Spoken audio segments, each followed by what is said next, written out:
Vilafranca, que volen acabar aquesta diada com es mereix. Una diada, sens dubte, que per ells molt important, per ells i per tot el món casteller, després d'haver carregat aquest 2-8. I volen acabar amb el Pilar de 8 en Folra i Manilles, que aquest any també ens han demostrat que el tenen molt bé, perquè l'any ja ha descarregat 4 vegades, les 4 que ho han intentat.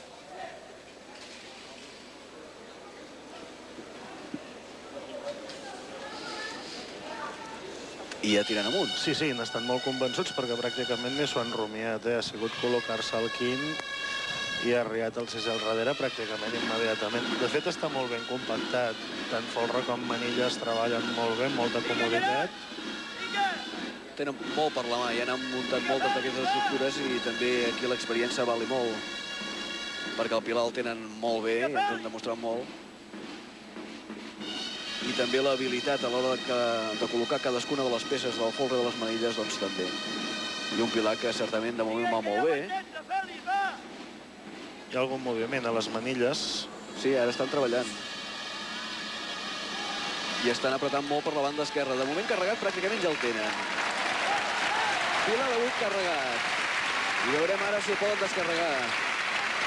Tenim algun moviment a les Manilles per apuntalar al quart. Però vaja, han tret ja l'enxaneta i ara ja baixa... Sí, no, i el que és el Pilar ha estat perfecte.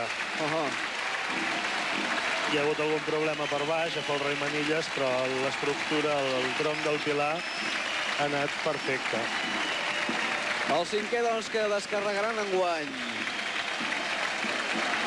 Una molt bona manera d'acabar aquesta gran diada pels castellers de Vilafranca. Aquí veiem aquest sempre espectacular Pilar de 8, tal com ho veuen des de la pinya.